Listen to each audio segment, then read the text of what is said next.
नमस्कार बच्चों, एक बार फिर से आपका स्वागत है हमारे अपने चैनल रोजगारपुर में। बच्चों, आज का टॉपिक है हमारा वैदिक सभ्यता। इसके बारे में थोड़ा हम पढ़ेंगे। देखो बच्चों, हड़प्पा सिविलाइजेशन के बाद, हड़प्पा सभ्यता के बाद हमारी वैदिक सभ्यता एग्जिस्ट की। ठीक है बच्चों, वैदिक सभ्यता। अब वैदिक सभ्यता को हम आर्य सभ्यता भी कहते हैं। और जो वैदिक शब्द है, वैदिक शब्द हमारा वेद से लिया गया है। किससे लिया गया बच्चे? हमारा वेद से लिया गया। और वेद का अर्थ होता है हमारा ज्ञान। और आर्य सभ्यता का जो ज्ञान है वो किससे प्राप्त होता है? वेदों से प्राप्त होता है।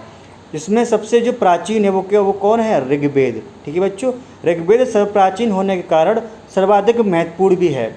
और बच्चों, ऐसा भी माना जाता है कि आर्यों ने ही हड़प्पा सभ्यता का विनाश कर नई सभ्यता का प्रचलन जारी किया, जिसे वैदिक सभ्यता या आर्य सभ्यता कहते हैं।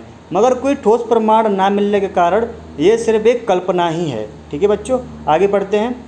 वैदिक सभ्यता को प्राचीन सभ्यता भी कहते हैं। प्राचीन सभ्यता है ये। ठीक है बच्चों, ये प्राचीन सभ्यता है जिसमें वेदों की रचना हुई। और वैदिक शब्द वेद से बना है, मैं थोड़ी देर पहले ही बता चुका हूँ, जिसका अर्थ ज्ञान है। और वैदिक संस्कृति के निर्माता आर्यों को माना जाता है। किसको? आर्यों को। वैदिक सभ्यता को, वैदिक संस्कृति के जो निर्माण करता हैं वो आर्यों को माना जाता है। ठीक है। और आर्य का जो शब्द है उसका जो अर्थ है, आर्य शब्द का जो अर्थ है वह होता है हमारा श्रेष्ठ, उत्तम, अभिजात, कुलीन तथा उत्कृष्ट। देखो बच्चों, सर्वप्रथम मैक्स मूलर ने 1853 में आर्य शब्द का प्रयोग एक श्रेष्ठ जाति के आशय से किया। आर्यों की भाषा थी संस्कृत। ठीक है बच्चों, मैक्स मूलर ने यह भी बताया था कि जो हमारे आर्य हैं, जो आर्य थे वह कहाँ से आए थे? जो आर्य हैं हमारे, वह मध्य एशिया यानी कि ईरान, मध्य एशिया से आए हुए थे। और सबसे पहले सर्वाधिक पंजाब और पाकिस्तान में रहे। ठीक है। तो अध्ययन की सुविधा के हिसाब से जो वैदिक संस्कृति है वो दो भागों में बांटी गई है, एक ऋग्वैदिक काल और एक उत्तर वैदिक काल। ऋग्वैदिक काल का जो कालक्रम है वह 1500 से लेके 1000 ईसा पूर्व माना जाता है। और उत्तर वैदिक काल का जो संबंध है, कालक्रम है, वह 1000 से लेके 600 ईसा पूर्व तक माना जाता है। ठीक है बच्चों, आगे पढ़ते हैं थोड़ा। ऋग्वैदिक काल, इस काल का तिथि निर्धारण जितना विवादास्पद रहा है उतना ही इस काल के लोगों के बारे में सटीक जानकारी का मिलना।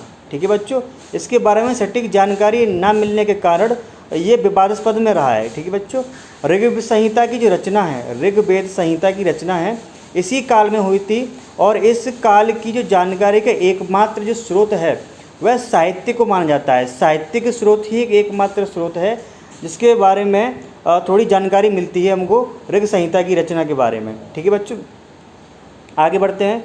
सिंधु सभ्यता के विपरीत, देखो जो हमारी सिंधु सभ्यता थी इसके ठीक विपरीत यह सभ्यता थी और मूलतः ग्रामीण थी। आर्यों का जो आरंभिक जीवन है वो पशुचारण में आधारित था और कृषि उनके लिए गौण कार्य था। देखो 1400 ईसा पूर्व के बोगस कोई एशिया माइनर के अभिलेख में ऋग्वैदिक काल के जो देवता हैं वो इंद्र, वरुण, मित्र तथा नासत्य का उल्लेख मिलता है। और इससे अनुमान लगाया जा सकता है कि जो वैदिक आर्य हैं वो ईरान से होकर भारत में आए होंगे, जैसा कि मैक्स मूलर जी ने बताया था। ठीक है। ऋग्वेद की अनेक जो बातें हैं वो ईरानी भाषा के प्राचीनतम ग्रंथ अवेस्ता से देखने को मिलती हैं। और एक ब्रीफ नोट बच्चे लिख लेना, ब्रीफ नोट में लिख लेना कि जो संयुक्त राष्ट्र शैक्षिक, वैज्ञानिक और सांस्कृतिक संगठन यूनेस्को ने ऋग्वेद को विश्व मानव धरोहर के साहित्य में शामिल किया गया है। ठीक है बच्चों, किसको? ऋग्वेद को। और किसने? संयुक्त राष्ट्र शैक्षिक, वैज्ञानिक और सांस्कृतिक संगठन ने ऋग्वेद को विश्व मानव धरोहर के साहित्य में शामिल किया गया है। ठीक है बच्चों, आगे पढ़ते हैं। आर्यों के जो मूल निवास के संदर्भ में अलग अलग विद्वानों के अलग अलग मत हैं, थोड़ा जानेंगे इसके बारे में। देखो बच्चों, प्रोफेसर मैक्स मूलर के हिसाब से यह मध्य एशिया से आए हुए थे। ठीक है। और बाल गंगाधर तिलक जी के हिसाब से उत्तरी ध्रुव से, डॉक्टर अविनाश चंद्र बोस से सप्त सेंद्र प्रदेश से, दयानंद सरस्वती की तरफ से तिब्बत, नेहरिंग एवं प्रोफेसर गार्डन चाइल्ड से दक्षिणी रूस, गंगानाथ झा ने कहा ब्रह्मर्षि देश, और गाइल्स महोदय ने हंगरी अथवा डैन्यूब नदी घाटी, और प्रोफेसर पेंका जर्मनी के मैदानी भाग। इनके ये मत थे कि ये लोग यहाँ आर्य जो थे वो यहाँ से आए थे और यहाँ के मूल निवासी थे। और अधिकांश जो विद्वान हैं वह मैक्स मुलर जी की बातों से सहमत हैं कि ये लोग कहाँ से आए थे, मध्य एशिया से आए थे। जो आर्य थे वो हमारे मध्य एशिया से आए हुए थे। अगर बच्चों मैं इसकी भौगोलिक विस्तार की बात करूँ, थोड़ा पढ़ते हैं इसके बारे में। आर्यों की जो आरंभिक इतिहास की जानकारी का जो मुख्य स्रोत है वह ऋग्वेद है, जैसे कि मैं थोड़ी देर पहले आपको बता चुका हूँ। और ऋग्वेद में आर्य निवास स्थल के लिए सप्त सैंधव क्षेत्र का उल्लेख मिलता है, जिसका अर्थ होता है 7 नदी वाला क्षेत्र या 7 नदियों का क्षेत्र। ये नदियाँ सिंधु, सरस्वती, शतुद्री, विपासी, परुष्णी, वितस्ता और अस्किनी, इनके उपनाम भी बच्चों इसमें दे रखे हैं, आप यहाँ से नोट कर सकते हैं। आगे पढ़ते हैं।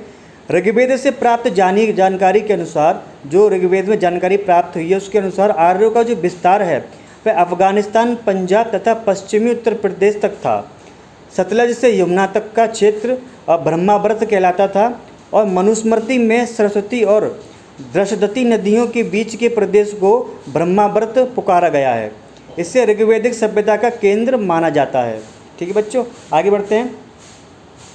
गंगा व जमुना, ये गंगा व जमुना के दोआब क्षेत्र एवं उसके सीमावर्ती क्षेत्रों पर भी आर्यों ने कब्जा कर लिया था, जिसे ब्रह्मऋषि देश कहा गया।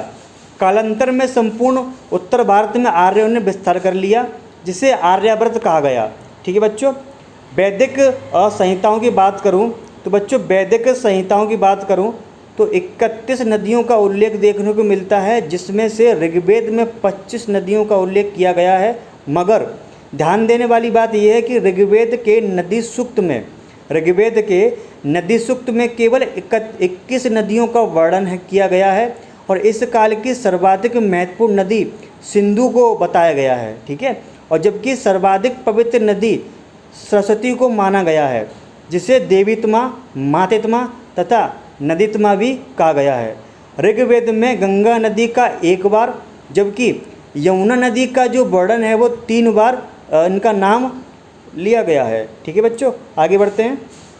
अगर बच्चों मैं विवाह की बात करूं तो बाल विवाह और पर्दा प्रथा, ठीक है, बाल विवाह और पर्दा प्रथा का प्रचलन इसमें बिल्कुल नहीं था। लेकिन जो विवाह थे, विवाह के 8 प्रकार थे। देखो मनुस्मृति में विवाह के 8 प्रकारों का उल्लेख किया गया है, जिसमें प्रथम 4 विवाह थे वो प्रशंसनीय तथा शेष जो 4 थे वो निंदनीय माने जाते थे। देखो प्रशंसनीय में जो विवाह थे वो कौन कौन से थे, आपका ब्रह्मा, देव, आर्ष और प्रजापत्य। थोड़ा इसके बारे में जानकारी लेते हैं। ब्रह्म विवाह में क्या होता था, जो कन्या के वयस्क होने पर यानी कन्या के बालिग होने पर उसके माता पिता द्वारा योग्य वर खोजकर उससे अपनी कन्या का विवाह कर देते थे। ठीक है, और देव में क्या था, यज्ञ करने वाले पुरोहित के साथ कन्या का विवाह कर देना। और आर्ष में क्या था, कन्या के पिता द्वारा यज्ञ कार्य हेतु 1 अथवा 2 गायों के बदले में अपनी कन्या का विवाह कर देना। प्रजापत्य में वर स्वयं कन्या के पिता से कन्या मांगकर विवाह करता था। ठीक है बच्चों, ये थे प्रशंसनीय विवाह। और निंदनीय विवाह के बारे में बात करते हैं। आसुर कन्या के पिता द्वारा धन के बदले में कन्या का विक्रय। ठीक है बच्चों, गंधर्व में कन्या तथा पुरुष प्रेम अथवा कामुकता के वशीभूत होकर करते थे। पैशाच में अगर बात करूं तो सोई हुई अथवा विक्षिप्त कन्या के साथ सहवास कर विवाह कर लेते थे, वो पैशाच में आता था। और राक्षसों की बात करूं तो बलपूर्वक कन्या का छीनकर उससे विवाह करना, यानी कि फोर्सफुली कन्या का छीनकर विवाह करना। ठीक है बच्चों, आगे बढ़ते हैं। थोड़ी राजनीतिक स्थिति की बात करते हैं बच्चों। इस काल में पहली बार क्षेत्रीय राज्यों का उदय हुआ तथा कबीले पर शासन करने वाले राजा अब उस प्रदेश पर शासन करने लगा। और जो राष्ट्र शब्द जो प्रदेश का सूचक है पहली बार इस काल में प्रकट हुआ और राजा की दैवीय उत्पत्ति का सिद्धांत सर्वप्रथम ऐतरेय ब्राह्मण में मिलता है। किसमें? ऐतरेय ब्राह्मण में देखने को मिलता है। उत्तर वैदिक काल की बात करूँ, उत्तर वैदिक काल में राजतंत्रात्मक शासन व्यवस्था और सशक्त हुई। इस काल में राजा को जो पद था वह वंशानुगत हो गया। क्या हो गया बच्चों? वंशानुगत हो गया। और इस काल में राजा का आकार बढ़ने से राजा का महत्व भी बढ़ गया और उसके अधिकारी का विस्तार हुआ। अब राजा को सम्राट, एकराट और अधिराज आदि नामों से जाना जाने लगा। ठीक है बच्चों, आगे बढ़ते हैं। इस काल में सभा और समिति आदि प्रतिनिधि संस्थाओं का प्रभाव क्षीण हुआ। देखो बच्चों, सभा और समिति ये दोनों राजा को सलाह देने का काम करती थी। दोनों जो समितियां थीं ये राजा को सलाह देने का काम किया करती थी। जबकि सभा और समिति अपनी जगह बनी रहीं, परंतु उनका स्वरूप बदल गया। अब उनमें समाज के प्रभावशाली वर्ग का वर्चस्व ही हो गया। सभा नामक संस्था में स्त्रियों का प्रवेश वर्जित हो गया। ठीक है बच्चों, आरंभ में पांचाल एक कबीले का नाम था, मगर बाद में वह प्रदेश का नाम हो गया। इस काल में बच्चों, इस काल की बात करूं, इस काल में पांचाल सर्वाधिक विकसित देश और विकसित राज्य हुआ करता था। ठीक है बच्चों, आगे पढ़ते हैं थोड़ा इसके बारे में। राजा का राज्याभिषेक जो था वो राजसूय यज्ञ के द्वारा संपन्न होता था, जिसका विस्तृत वर्णन शतपथ ब्राह्मण में देखने को मिलता है। जो राजा का राज्याभिषेक था वह राजसूय यज्ञ के द्वारा संपन्न होता था, जिसका उल्लेख शतपथ ब्राह्मण में मिलता है। यजुर्वेद में राज्य के उच्च पदाधिकारियों को रत्नी कहा जाता था। यजुर्वेद की बात करूं तो उसमें जो राज्य के उच्च पदाधिकारी थे उनको रत्नी कहा जाता था। और रत्नियों की सूची में राजा के संबंधी मंत्री, विभागाध्यक्ष एवं दरबारीगण आते थे। ठीक है बच्चों, कौन आते थे? राजा के जो उच्च पदाधिकारी को रत्नी कहा जाता था। रत्नियों की सूची में राजा के संबंधी, मंत्री, विभागाध्यक्ष एवं दरबारीगण आते थे। शतपथ ब्राह्मण में 12 प्रकार के रत्नियों का विवरण देखने को मिलता है। ठीक है बच्चों, आगे पढ़ते हैं। देखो बच्चों, यहाँ पे सेनानी और सेनापति इन दोनों के बारे में थोड़ा डिटेल में दिया गया है, इसको नोट कर लेंगे आप लोग। ठीक है बच्चों, देखो सूत, ग्रामणी, भागदूत और संग्रहिता, अच्छबाप, छता, गोपीकर्तन, पालागल, महिषी, पुरोहित और युवराज, इनके बारे में थोड़ा यहाँ पे डिस्कस किया गया है। आप देख सकते हैं। जो सूत है, सूत राजा के सारथी को कहते थे। ग्रामणी गांव का मुखिया हुआ करता था। और जो भागदूत है, भागदूत कर संग्रह करता था हमारा। संग्रहिता को कोषाध्यक्ष कहते थे। अच्छबाप पासे के खेल में जो राजा के सहयोगी हुआ करते थे उनको अच्छबाप कहते थे। जो प्रतिहारी थे उनको हम छता कहते थे। जंगल विभाग का प्रधान गोपीकर्तन हुआ करता था। ठीक है बच्चों, पालागल जो था, पालागल उसको विदूषक क्या कहते थे? विदूषक। महिषी जो राजा की मुख्य रानी हुआ करती थी उसको महिषी कहते थे। और धार्मिक कार्य करने वाले को हम पुरोहित कहा करते थे। युवराज जो कि राजकुमार हुआ करता था। ठीक है बच्चों, आगे बढ़ते हैं। राजा न्याय का सर्वोच्च अधिकारी होता था। ब्राह्मण को मृत्युदंड नहीं दिया जाता था। बलि जो हमारा बलि है वो ऋग्वैदिक काल में राजा को दिया जाने वाला स्वेच्छाकारी कर था। ठीक है बच्चों, जो उत्तर वैदिक काल तक आते आते एक नियमित कर हो गया। इसकी मात्रा 1/16 भाग होती थी। ठीक है, आगे पढ़ते हैं बच्चों। ऐत्रेय ब्राह्मण में वर्णित शासन व्यवस्था। देखो बच्चों, ऐत्रेय ब्राह्मण में जो शासन व्यवस्था थी उनका वर्णन किया गया है, जिसका थोड़ा सा ब्रीफ इसमें दिया गया है, यहाँ से आप नोट कर सकते हैं। अगर मैं बच्चों आर्थिक स्थिति की बात करूँ, अगर मैं आर्थिक स्थिति की बात करूँ, इस काल में पशुपालन की जगह कृषि प्रथम पेशा बन गया। शतपथ ब्राह्मण में कृषि से संबंधित चारों क्रियाओं जुताई, बुआई, कटाई तथा मड़ाई का उल्लेख किया गया है। इस ग्रंथ में विधेय माधव को कथा का भी उल्लेख मिलता है, जिससे यह संकेत मिलता है कि आर्य संपूर्ण गंगा घाटी में कृषि करने लगे थे। ठीक है बच्चों, इस काल में लोहे से बने उपकरण जो थे, लोहे से बने उपकरण के प्रयोग से कृषि क्षेत्र में क्रांति आ गई। यजुर्वेद में लोहे के लिए श्यामयस एवं कृष्णयस शब्द का प्रयोग हुआ है। लोहे से बने उपकरणों के प्रयोग से कृषि विस्तार के साथ साथ फसलों की संख्या में भी वृद्धि हुई। ठीक है, जिसमें से जो धान थी, धान इनकी प्रमुख फसल बन गई। और अंतरजिखेड़ा में पहली बार कृषि से संबंधित लौह उपकरण प्राप्त हुए। कहाँ पे? अंतरजिखेड़ा में। ठीक है बच्चों। उत्तर वैदिक काल में कृषि में विस्तार, शिल्पों से कुशलता, व्यापार एवं वाणिज्य में विस्तार के परिणाम स्वरूप जनसंख्या में वृद्धि हुई और इस काल के लोग 4 प्रकार के बर्तनों मृदभांडों से परिचित थे। काले व लाल रंग मिश्रित मृदभांड, काले रंग के मृदभांड, चित्रित धूसर मृदभांड और लाल मृदभांड। ठीक है बच्चों। ब्राह्मण ग्रंथों में श्रेष्ठीन का भी उल्लेख देखने को मिलता है। श्रेष्ठीन श्रेणी का प्रधान व्यापारी होता था। किसका? श्रेष्ठीन जो था वह प्रधान व्यापारी हुआ करता था। ठीक है बच्चों। अब बच्चे थोड़ा सा ब्रीफ पढ़ते हैं। ठीक है बच्चों। देखो, आर्यों द्वारा जो निर्मित सभ्यता थी कौन सी थी? हमारी वैदिक सभ्यता। कौन सी? वैदिक सभ्यता। ठीक है बच्चों। डिटेल में करा चुका हूँ थोड़ी देर पहले ही, मैं थोड़ा सा ब्रीफ चल रहा है बस ये। ठीक है। वैदिक सभ्यता। ठीक है। ग्राम के मुखिया को ग्रामीणी कहते थे। प्रशासन की जो इकाई थी, प्रशासन की इकाई जो थी हमारी, वह 5 भागों में बटी हुई थी। कुल, ग्राम, विश्व, जन और राष्ट्र। ठीक है बच्चों। आगे बढ़ते हैं। जो विश्व का प्रधान था, विश्व का प्रधान विश्वपति कहलाता था। क्या कहलाता था बच्चों? विश्वपति कहलाता था। ठीक है। आर्यों की जो भाषा थी वह कौन सी थी? संस्कृत। ठीक है बच्चों। आर्यों की भाषा संस्कृत थी। गविष्टि शब्द, देखो गविष्टि जो शब्द का प्रयोग है, गविष्टि शब्द का प्रयोग युद्ध के लिए होता था, जिसका अर्थ था गायों की खोज। गायों की खोज। ठीक है बच्चों। आगे पढ़ते हैं।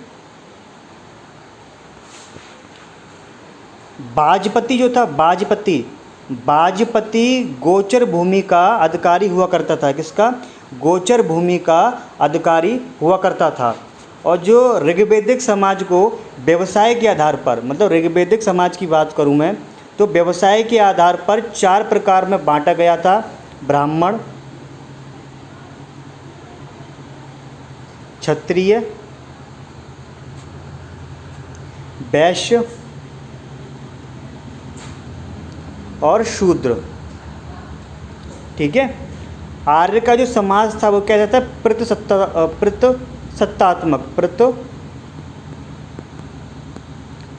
प्रतिसत्तात्मक था। और उसे क्या कहते थे? जिस परिवार के मुखिया को कुलप कहा करते थे। क्या कहते थे? कुलप। ठीक है।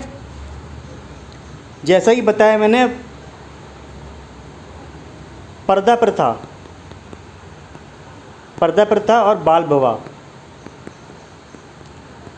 पर्दा प्रथा और बाल विवाह ये इसमें प्रचलन नहीं था। और जो विधवाएं थीं, विधवाएं अपने पति के छोटे भाई से विवाह कर सकती थी। ठीक है। जो विधवा थी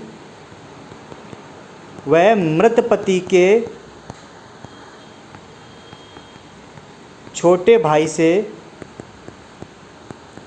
विवाह कर सकती थी। ठीक है। और जीवन भर जो अविवाहित महिलाएं थीं उनको हम अमाजू कहते हैं। क्या कहते हैं बच्चों? अमाजू कहते थे आर्य समाज में। ठीक है बच्चों। आर्यों का प्रिय पेय पदार्थ सोमरस था। ठीक है। जो कि वनस्पति से बनाया जाता था। उपनिषदों की संख्या 8 थी। ठीक है।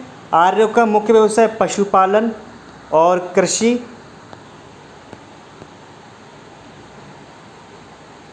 प्रिय पशु घोड़ा, प्रिय देवता इंद्र,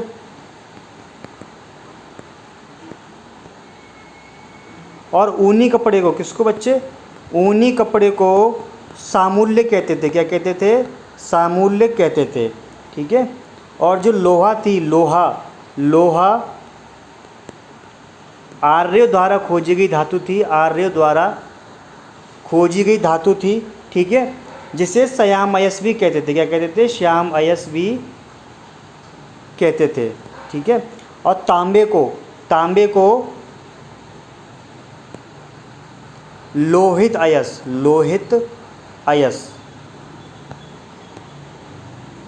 ठीक है, आगे बढ़ते हैं। गाय की हत्या करने वाले को सीधा मृत्युदंड दिया जाता था। अब बात करते हैं उत्तर वैदिक काल की। देखो, उत्तर वैदिक काल का जो कालक्रम है, थोड़ी देर पहले मैंने बताया था 1000 से लेके 600 ईसा पूर्व तक था। ठीक है बच्चों, 600 ईसा पूर्व तक था। उत्तर वैदिक काल में जो इंद्र के स्थान पर, मतलब जो देवता इंद्र जो प्रिय थे, इंद्र के स्थान पर प्रजापति देवता प्रिय हो गए। प्रजापति देवता प्रिय हो गए। और जो वर्ण व्यवस्था थी, वर्ण व्यवस्था वह जन्म के आधार पर, किस पर? जन्म के आधार पर तय होने लगी। ठीक है, उत्तर वैदिक काल में हल को सिरा और हल रेखा को सीता।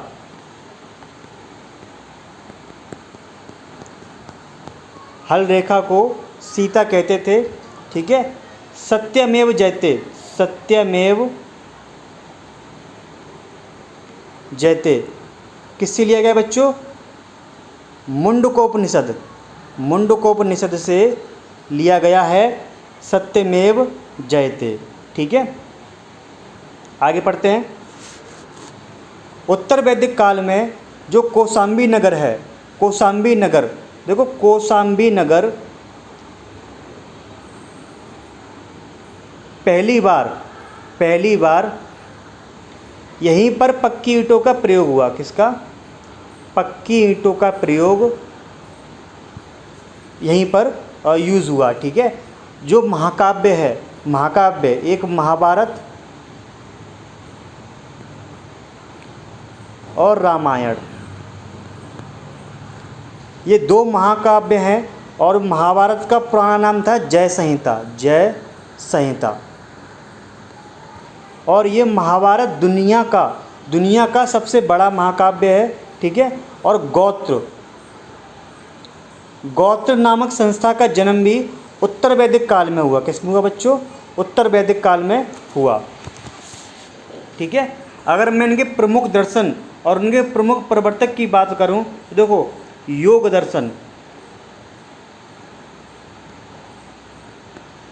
दर्शन इनके प्रवर्तक कौन थे? पतंजलि। ठीक है, न्याय दर्शन गौतम ऋषि। ठीक है, चार्वाक दर्शन इनके प्रवर्तक थे चार्वाक। ठीक है बच्चों, एग्जाम की दृष्टि से जो जो इम्पोर्टेंट है वो सारा मैं ब्रीफ में करा रहा हूँ मैं। ठीक है बच्चों, नोट कर लो इसको। सांख्य दर्शन कपिल मुनि। ठीक है, पूर्व मीमांसा जैमिनी रॉय। उत्तर मीमांसा। ठीक है, बादरायण नोट कर लो बच्चों। वैशेषिक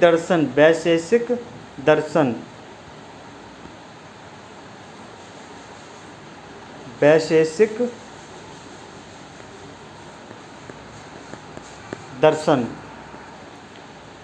इनके जो प्रवर्तक थे कणाद या इलुक।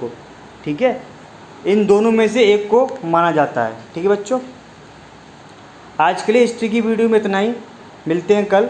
बच्चों थोड़ा सा मैं बता दूं, मैं यूपीएसआई की प्रिपरेशन के लिए मूल विधि स्टार्ट हो चुकी है। ठीक है बच्चों, मूल विधि स्टार्ट हो चुकी है जो एंड तक कराई जाएगी आपकी। ठीक है बच्चों, संविधान आपका जल्दी ही स्टार्ट हो जाएगा। करंट अफेयर के लिए देखो बच्चों, करंट अफेयर के लिए आप हमारी वेबसाइट www.rozgarpur.org इस पर जाकर विजिट कर सकते हैं। ठीक है बच्चों, आज के लिए इतना ही, मिलते हैं कल नई वीडियो के साथ। Bye bye.